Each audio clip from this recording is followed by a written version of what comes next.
할렐루야. 이번 시간에는 제레미야 징조 20번째 마지막 순서로 지난번 천년 왕국에 이어서 이제 오늘은 요한계시록 21장과 마지막 22장에 이어지는 내용을 중심으로 새하늘과 새 땅에 대한 그런 내용들을 순서적으로 자세하게 다루어 보도록 하겠습니다. 먼저 이 새하늘과 새 땅에 대한 내용을 살펴보기에 앞서서 성경은 사실이다, 이런 또 말씀을 드리기를 원합니다. 마태복음 5장에 나오는 내용이고 또 요한계시록 22장 18, 19절에도 나오는 말씀처럼 이 말씀은 이 율법은 1.1획도 어긋남이 없이 반드시 다 이루리란 그런 말씀이죠. 그리고 이 하나님의 이 말씀을 더하거나 제하여 버리면은 우리의 그 이름이 그 하늘나라 생명책에서도 지워진다는 그런 준엄한 경고의 말씀을 또한 요한계시록 22장에서 그렇게 기록하고 있는 것을 우리가 기억하고 있습니다. 앞에 있는 말씀 조금 희미하지만 제가 읽어보겠습니다. 내가 율법이나 선지자를 폐하러 온 줄로 생각하지 말라. 폐하러 온 것이 아니요 완전하게 하려 함이라. 진실로 너희에게 이르노니 천지가 없어지기 전에는 율법의 이런 1.1획도 결코 없어지지 아니하고 다 이루리니 다 이루어진다는 말씀이죠. 그래서 여기서 나오는 이 1.1획이 사실은 그 히브리어 알파벳 가운데 10번째 순서인 이 요드 혹은 유드라고 있는데, 앞에서 보시는 이 글자가 요드 혹은 유드라고 있습니다. 이 히브리어 유드는 히브리 알파벳이 총 22글자인데 22글자 중에서 가장 작은 글자가 이 요드가 되겠습니다. 혹은 유드라고 읽는데, 그래서 이 마태복음 5장 이 18절에 있는 이 1점은 곧 히브리 알파벳 22글자 중에서 가장 작은 글자인 이 예수님의 손을 상징하는 작은 자를 나타내는 이 유드를 가지고 1점이라 이렇게 일컬어지고 있습니다. 그리고 그럼 그 획은 뭐냐? 요 끝부분에 이렇게 꼬리처럼 이렇게 삐치는 부분이 있죠. 이런 것을 갖다가 돌출부라 그래요. 이걸 갖다가 일획이라는 거죠. 그런데 이 가장 작은 글자의 요드 혹은 유드, 이 글자에 있는 이 점 같은 이 작은 이 유드, 그리고 그 작은 점 같은 글자 중에서도 또 끝에 있는 이 삐친 부분, 돌출부, 이걸 획이라고 하는데, 이 1.1획 전체가 하나도 남김없이 어긋남 없이 100% 성취되리라는 그런 말씀을 하고 계신 거죠. 이 히브리어 글자를 통해서 보면은 그 뜻이 분명히 더 분명히 우리가 이렇게 깨달아 알게 되는 것이죠. 서두에 제가 드리고 싶은 말씀은 먼저 성경은 과학보다 앞선다.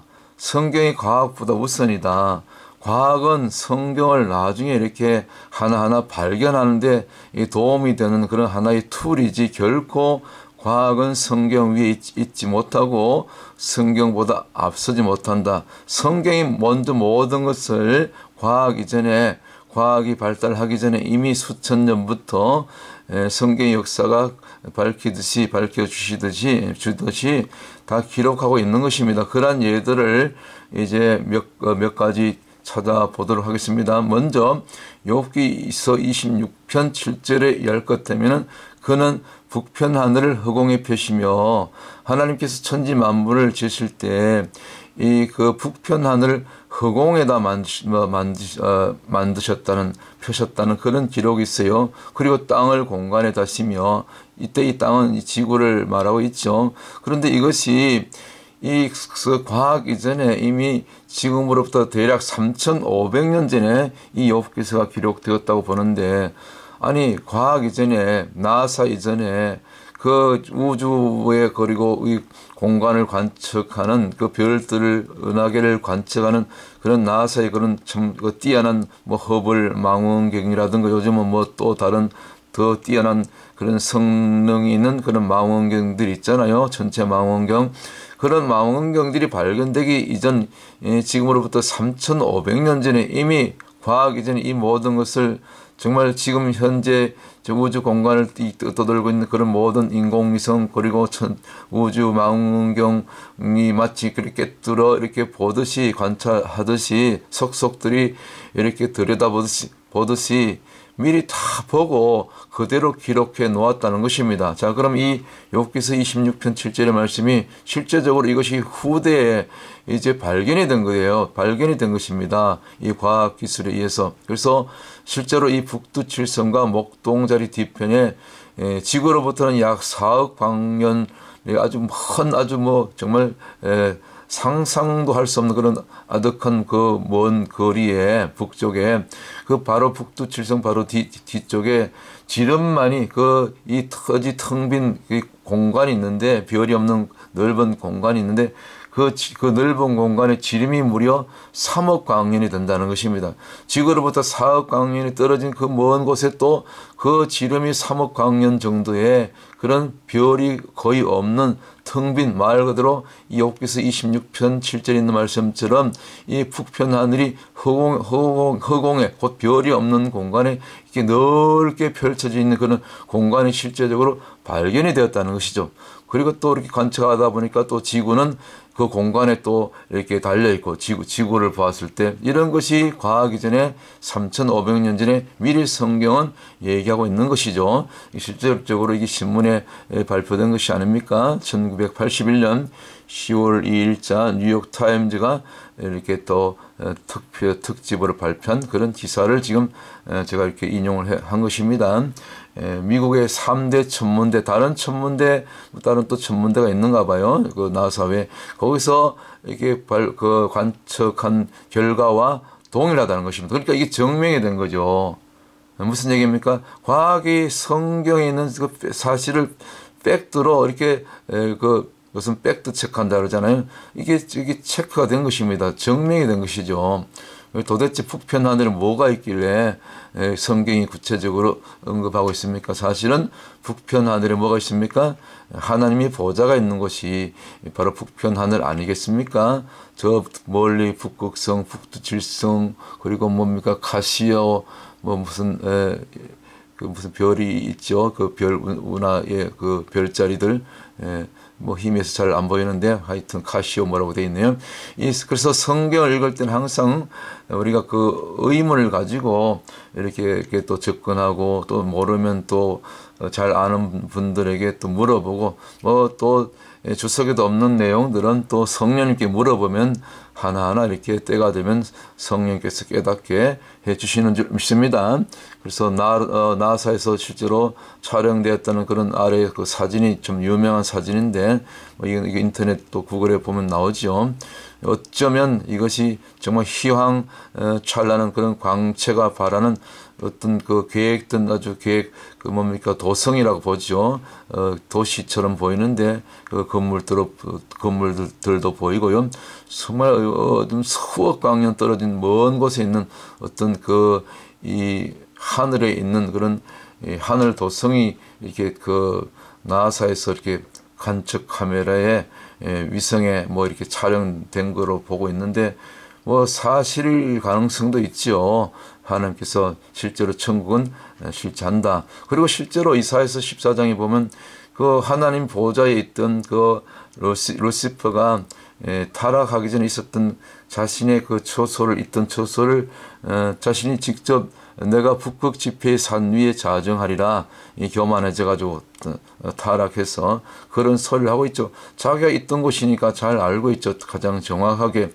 그런데 그가 그 사탄이 하는 말을 우리가 귀담아 보면은 자기가 북극 지폐 곧 북쪽에 있다는 것입니다. 그러니까 그 넓은 그 별이 없는 그 욥기서 26편 7절에 그 어떤 배경이 되는 그 어느 공간에 실제적인 어떤 물리적인 공간 또 영적인 공간도 되죠. 그곳에 천국 보좌가 하나님의 보좌가 있다는 것을 간접적으로 이렇게 증거하고 있는 것이고 또 직접적으로 증거하는 것이라고 볼 수 있죠. 그리고 과학이 후대에 어느 정도 이렇게 또 접근해서 발견했다고도 볼 수 있는 것이죠. 저는 그렇게 보고 있습니다. 그래서 어쨌거나 처음 이 신천 신지 곧 새하늘과 새 땅 보통 그 신천 신지를 이단이 먼저 가져갔죠. 거기서 한자 빼고 무슨 얘기인지 아시죠? 그래서 성경이 사실은 과학보다 먼저 앞선다. 과학이 나중에 하나하나 이렇게 찾아내고 발견하는 것에 불과한 것이죠. 과학이나 이 모든 것이 사실은 하나님께서 주신 것이고 또 지혜를 열어주신 것이고 그렇게 또 다 하나님이 만들어 놓으신 것을 인간이 하나님 주신 그 지혜를 가지고 발견하는 것에 불과한 것이죠. 그런 툴을 가지고 도구를 가지고 그래서 성경은 마치 여기서 적어드린 것처럼 인공위성에서 지금 인공위성이 얼마나 지금 지구에 이 우주 공간에 떠돌고 있습니까? 뭐 수많은 인공위성들이 있지 않습니까? 한국에서도 이제 그 우주의 어떤 이 분야에 굉장히 앞서고 있죠. 위성을 쏘고 뭐 그렇지 않습니까? 그래서 인공위성에서 지구를 촬영한 것처럼 아주 정확하게 묘사하고 있다. 그런데 이것이 나중에 보니까 성경에서 다 있더란 얘기입니다. 심지어 성경은 땅속까지 정확히 들어가 본 것처럼 묘사한다는 거예요. 욥기 28장 28편 뭡니까 5장 28장 5절이죠. 보면 아주 놀라워요. 땅속이 불로 이렇게 그 용암으로 이렇게 펄펄 끓고 있다는 것을 과학 이전에 그 땅속에 들어가 보지도 않았는데 어떻게 아냐고요. 하나님이 지으셨기 때문에 하나님 정확하게 욥기서 기록해 놓은 것을 예를 들면 이렇게 알 수가 있는 것입니다. 욥기서 28장 5절 지면은 식물을 내나 그건 뭐 땅 표면에 이제 그 천지 창조 과정에서 나무를 내고 꽃을 내고 식물을 내고 그러지 않습니까? 채소를 내고 그건 당연하게 아는데 근데 지하는 불로 뒤집는 것 같고 지 표면에 있는 것은 우리가 눈으로 누구나 보면 알 수 있는데 땅 속에 있는 것은 우리가 깊이 땅 속에 특별한 어떤 그 장비를 가지고 들어가서 보지 않으면 어떻게 알 수 있습니까? 그런데 과학 이전에 이 3,500년 전에 대략 이 땅속이 불로 말하자면 용암으로 펄펄 이게 끓고 있다는 것을 미리 성경이 이렇게 기록을 하고 있다는 것입니다. 다시 한번 지면은 식물을 내나 지하는 불로 뒤집는 것 같고 참 놀랍지 않습니까? 그래서 먼저 이 새하늘과 새 땅 이전에 이 성경이 여러분들이 정말 잘 안 믿어지실 수도 있기 때문에 특별히 초신자들은 어떻게 또 새하늘과 새 땅 하니까 천국은 그냥 우주 공간에 있는 것이지 무슨 새하늘과 새 땅이 또 지상으로 내려오고 새 예루살렘 성이 내려오고 이런 것이 잘 안 믿어질 수가 있어요. 너무 영적하다 보면은 이 문자적으로 안 보이는 것입니다. 안 믿어주려고 그렇게 심지어 어저께 천년왕국을 다룰 때도 천년왕국을 안 믿는 그런 사람들이 심지어 신학자들이 그 무천년설을 주장하잖아요. 성경은 역사적 전천년설에 의해서 다 이렇게 그대로 성취가 될 것인데 그래서 오늘 과학은 이미 이 모든 것들을 성경보다 늦게 성경이 이미 다 알고 마치 인공위성에서 다 내려다보고 땅속에 들어가서 다 그 지하 세계에 있는 이 땅속에 있는 걸 다 미리 다 내다본 것처럼 들어가 본 것처럼 그렇게 기록하고 있는데 과학은 늦게서야 18세기, 19세기를 들어서면서 이런 것이 예를 들면 뉴턴의 그 만유 인력의 법칙도 이미 다 성경에 있었던 것입니다.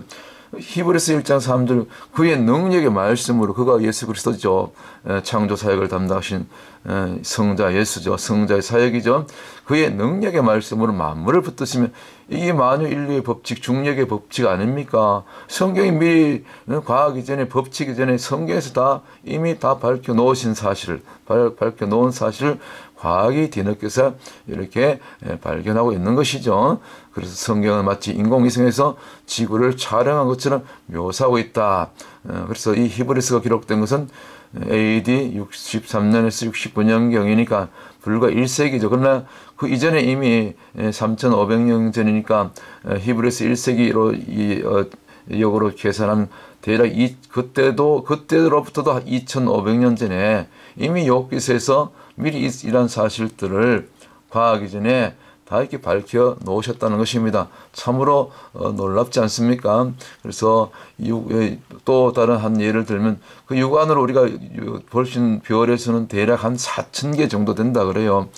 그 여름에 보면 깨끗한 그 맑은 하늘에 보면 참 여름에 특별히 별들이 많이 보이지 않습니까? 우리 어린 시절에 시골에서 그 여름밤에 별들을 많이 보고 참 신기해했었는데, 그런데 그렇게 많은 별도 실제로 육안으로 이게 셀 수 있는 그 별의 숫자는 뭐 한 4,000개 정도밖에 안 된다 그래요. 그 외에 더 많이 자세하게 보려면 결국은 망원경을 이렇게 사용해야 되는 것이죠. 갈릴레이가 이제 또 그렇게 얘기했다 그래요. 많아야 한 수천 개일 정도다. 육안으로 볼 수 있는 별의 숫자가.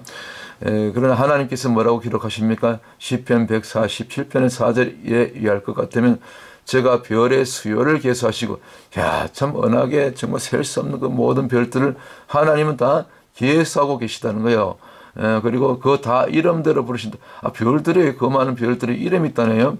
그 이름대로 다 하나님이 부르시고 붙으시고 운행하시고, 그 다음에 천체를 징조를 그 다음에 해와 달과 별들을 사용해서 또 물론 또 별들도 일부 사용되고 해서 그 징조를 나타내고, 창세기 1장 14절의 말씀이죠. 그리고 또한 예레미야 33장 22절에 열 것 같으면 하늘의 만상은 셀 수가 없으며 바다의 모래도 청량불가하죠. 그렇죠. 인간의 능력으로는, 인간의 지혜로는, 심지어 과학이 이렇게 발달한 21세가 되어도 이건 셀 수 없죠. 아무리 우주에 인공위성을 띄우고 일론 머스크가 다 화성을 정복하겠다는 그런 거대한 우주 이 스타 이 프로젝트를 그렇게 지금 추진하고 있다 해도 역설적으로 오히려 이 많은 별들은 셀 수가 없죠. 바다의 모래도 마찬가지죠. 그러나 하나님은 불가능이 없으신 그분은 창조주가 되시기 때문에 모든 별의 수를 계수하고 바다의 모래도 하나님께서는 다 아시고 심지어 별들의 이름까지도 각각 부르시는 분이 우리의 창조주가 되시는 전능자 하나님이 되시는 줄 믿습니다. 그래서 우리는 성경을 그대로 믿을 수밖에 없는 것이죠.